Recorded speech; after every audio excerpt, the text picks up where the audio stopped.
everybody. Welcome back to Rant Line Radio. Welcome back to our unit grades for SC's 38-21 win over the Wisconsin Badgers at the Coliseum. USC's first ever Big Ten victory. Let's get into it. Alicia, let's start with the quarterback, Miller Moss. What do you have for Miller Moss as a grade?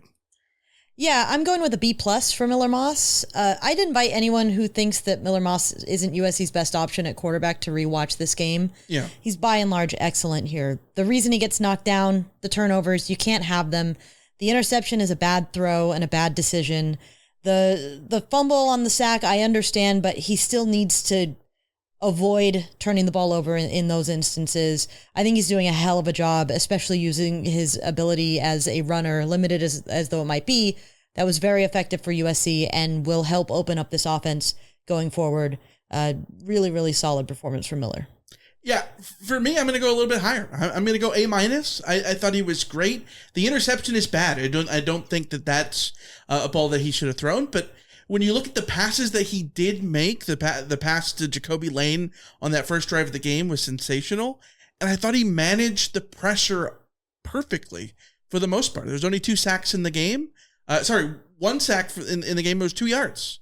His ability to sort of use his legs and move in the pocket was great. We saw him with that little run. 2 little runs, both of them. He had a little spin move. If he can bring that to the table every week, that'll be big. Let's get to the running backs. Alicia, what do you got for the running backs? I'm giving him an A. I don't think they did much wrong in this game. I think Woody Marks and Quentin Joyner were both effective runners. I think Brian Jackson didn't look like a freshman out there. He did what was asked of him when he was given carries. And Woody Marks continues to be a very effective pass catcher out of the backfield and very helpful when USC asks him to assist in the pass blocking, which they do a lot. Yeah. I don't know that this was a spectacular game for them. The stats aren't great. The efficiency isn't great outside of Joyner. But I think what USC is looking for from their running backs, this was a perfectly solid performance. No marks against them. No Woody Marks? No, yeah. I'm going to go B. It wasn't great. It wasn't the great performance that we saw in the Utah State game, but yeah, you're right. They didn't put a foot wrong. It just wasn't an A-level performance for me. Quentin Joyner I thought was great again though. 8.2 yards per carry. Only had 1 rush that was less than 4 yards. He had 3 rushes of 10 plus, but he only had a few carries. I think that he needs to get more run. Woody Marks wasn't necessarily effective on a production standpoint, but he did his job with what he could. So I will go B. Let's go to the receivers. What do you got? I'm giving the receivers a B+. I think early on they missed some catchable balls that would have helped this offense feel more efficient and effective when it felt like Wisconsin was pulling away in the first half. But at the same time, Jacoby Lane is just a dream come true with 10 catches, 105 yards, and 2 touchdowns. Him becoming USC's number 1 receiver would be a huge positive for this offense. I think USC could roll with him being the number 1 guy. And quite frankly, I think Zachariah Branch has become strangely underrated for what he gives USC. He's a weapon, in a lot of different ways, and USC still uses him well on offense despite the perception, in my opinion. Yeah, I'm going to go A flat. The drop by Jay Fair on in the first quarter, I think it's not great. Very costly. It cost them a chance to go down the field and potentially get points, and points would have been, helpful in that first half and sort of salvaged sort of the bad effort of that first half. But Jacoby Lane was incredible. 10 catches, 105 yards, 2 touchdowns. Real combative catches too. He won aerial battles. He won a fade in the end zone. He really did look like Dwayne Jarrett with that number 8 on his jersey. And I really like what we saw from Kyron Hudson. Another game in which Kyron Hudson has a one-armed catch. That's sort of his thing now. Let's go to the tight ends. What do you got there? I'm giving the tight ends an A. Cade Eldridge and Walker Lyons have made it feel like Lake McCree isn't even missing. I think they're doing an outstanding job filling in as blockers and pass catchers. They're obviously not having the immense impact that Lake McCree you would expect him to have in this offense, but they're doing such a good job for being freshmen, for being thrown in there, to have such responsibility on their shoulders. I can't speak highly enough of them, especially Cade Eldridge, especially in the run game and in pass blocking and in every blocking aspect that he's asked to do. He's hardly putting a foot wrong there. Really solid job by them. Yeah, I'm going to mirror that. I'm going to go with A. In that first quarter alone, he had a big block on a fourth down that I thought was great. Walker Lyons sort of took the Lake McCree little flat routes that are still a thing, weren't necessarily a liability in this game, which is a good thing. But he didn't put a step wrong, and I thought the tight ends, like you said, didn't make the loss of McCree noticeable, which is a good thing. Let's go to the offensive line when you get there. I'm giving the offensive line a C, which is a lot better than I thought they would have gotten in the moment. Doing my rewatch, I think that they did a much better job than I felt they did. I think they gave Miller Moss a lot more time than it felt like in the moment. They're still not great in run blocking. It's still a struggle for USC's running backs by no fault of their own. And I think that this line really needs to get better at identifying blitzes, especially delayed blitzes, but also stunts and the kinds of things that defensive coordinators will throw at them to confuse them. They seem easily confused, and that leads to most of their problems. But this was it was adequate, I suppose. Yeah, I'm gonna go C minus. I think that in terms of production, you look at the numbers. Only one sack they allowed, and it was for 2 yards. And only 4 tackles for loss. That's fine. If you give up 4 tackles for loss, that's not a red flag, right? On a weekly basis. But there was still a ton of pressure. The interception stems from pressure. They weren't able to really create holes and running lanes for Woody Marks. It wasn't good enough. It was much better than the Michigan game. It was salvageable. It was usable. It was functional. But it still left you wanting a little bit more from the offensive line, hence the minus next to the C for me. Let's go to the offensive coordinator, Lincoln Riley, head coach. I'm giving him an A.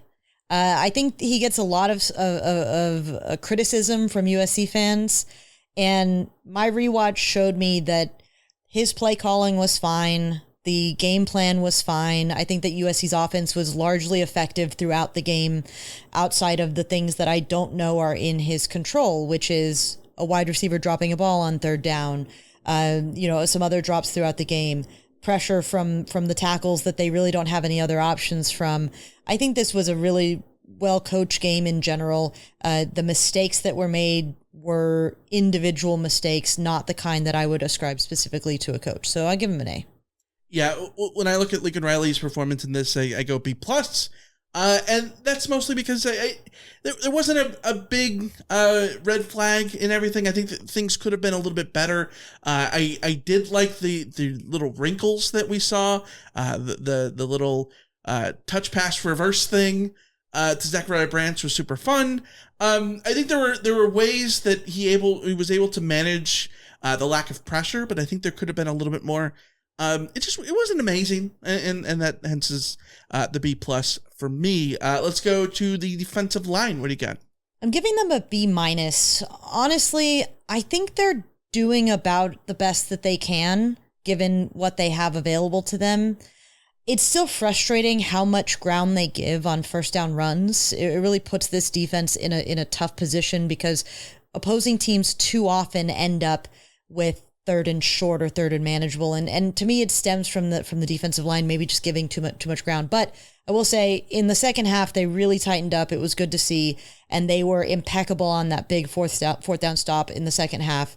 They didn't give any ground there and really opened up the door for the guys off the edge to come in and make that tackle to basically end the game there. Mm-hmm. It's really, really valuable that Kobe Pepe and Devin Tompkins have come around to be viable players on this defensive line. Again, they're doing the best with what they've got, but I'd like to see more from them. Yeah, the fourth down play is an F if we're grading Wisconsin's offensive coordinator, Phil Longo, but we're not. So I'm going to go with a B here, B flat, mostly because they weren't bad. They did the job. They weren't a liability at all. In that second half, they performed pretty well along with the rest of the defense, but they don't get anything more than that because they didn't really create any havoc. There were no havoc plays at all. No sacks, no tackles for loss from the defensive line. They were okay in rush defense, 4.4 yards per carry. That's fine. Could be better. Could be much better, probably. But it was okay. I'll give it a B, and maybe that's lenient. Let's go to the linebackers. I'm giving the linebackers a B plus. Again, I think that the linebackers play their role in a lot of those first down rushing gains that opposing teams have gotten, especially with Wisconsin here. Mm-hmm. That they got swept up by blockers a couple times. You see Mascarenas Arnold and Mason Cobb and Eric Gentry. They were solid, not great. I think we can expect better performances from them, even though this wasn't a bad performance by any stretch of the imagination. Yeah. Mason Cobb having a heads-up interception, being in the right place at the right time, and grabbing that ball, holding onto it, and then taking it in the end zone. Really great play from him. You love to see it. Yeah, I like that the linebackers are sort of alternating who has a great game. This time it was Cobb, in part because of the pick six. Eric Gentry, we didn't see a lot of. He does leave the game early, but he didn't have a lot of standout moments. But also, apart from someone we're going to get to when we talk about the safeties, there wasn't anybody that really stood out on defense. They were just pretty good all around, and that netted a shutout in the second half. So I'm going to go A for the linebackers, in part because of the Cobb pick six, but also there weren't a lot of exploits in the second level. Wisconsin didn't have the big long runs, only 3 runs of 10 plus yards. Their longest was 18. I think that was the touchdown run after the short field. There wasn't a gasher, and I think that really is a sign of good linebacker play. Let's go to the DBs and start with the corners.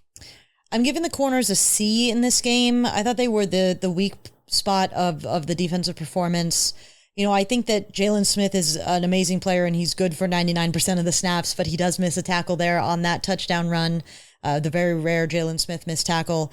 I thought USC's downfield coverage from DeCarlos Nicholson and Jacoby Covington was poor. Obviously, Covington gets beat for that long touchdown, which can't happen, but there were other long plays down that sideline that just, even when they weren't completed, it didn't feel like the corners were doing the best that they could possibly do there. Mm-hmm. I think they also heavily benefited from a quarterback who was just off target for most of the game. Yeah, you go C, and I also go C. I think that Braden Locke wasn't great. He was fine. Wisconsin people say that he's someone who won't lose you a game, but also won't necessarily win you a game. And I think that's pretty accurate. He does have the pick six there, but his ability to miss throws on third down when the Trojans weren't bringing pressure, I think helped the corners a lot, because outside of that, there were the couple bad beats. The Covington, play on the third play of the game, the deep shot, and the one to DeCarlos Nicholson where they sort of immediately targeted him after he came into the game. I think those are problem areas. They weren't all over the receivers like they were in the Michigan game. Every single time Michigan tried to throw the football with Alex Orji, there was a dude draped all over him, whether it was a corner or a safety, and that wasn't necessarily the case. In this game, relied on drops, relied on errant throws. It was fine. Could be better. Let's go to the safeties. What do you got? I'm giving the safeties an A-. I think that Kamari Ramsey continues to be just an absolute dog, and it's so great to see him making those impact plays. He is USC's impact player, I think, on this defense right now, next to Eric Gentry, and he was big in that way, especially with Akili Arnold missing. The replacements for Akili Arnold were fine. I think Zion Branch has an exciting future. Bryson Shaw, he didn't make any critical errors, so I will give him that. Mm-hmm. And I am including the nickelbacks in this group personally for my grade, because I think that Greedy Vance brings a lot as a nickel. I thought this unit was pretty good, especially given the circumstances of missing a starter. Yeah, and you remind me of a grade that I once will give, which is A. That it was a Nickelback reference. I got you. Yes. Yeah. I'm going to go with A. Kamara Ramsey was incredible. He was USC's defense on Saturday afternoon. 2 tackles for loss. The big stick in the second half was phenomenal in that third quarter. Beautiful. I thought he was all over the field. Kind of makes up for some of the moments against Michigan that I think he'd want back. The long Khalil Mullins run. He bounced back perfectly. So great effort from him. Let's talk about the defensive coordinator, Danton Lynn, and wrap this up. I was very torn on this. I am giving him an A-. I think that the second half adjustments continue to be absolutely impeccable. Mm-hmm. It is great to see his defenses come out every single second half and play like their pants are on fire and play like they know that they missed opportunities in the first half. Yeah. My problem is they keep missing opportunities in the first half and they keep having rough goes of it in the first half. And I think that he'll look at this tape and be very, very frustrated with the plays that USC did give up. I don't know how much more he could be doing, but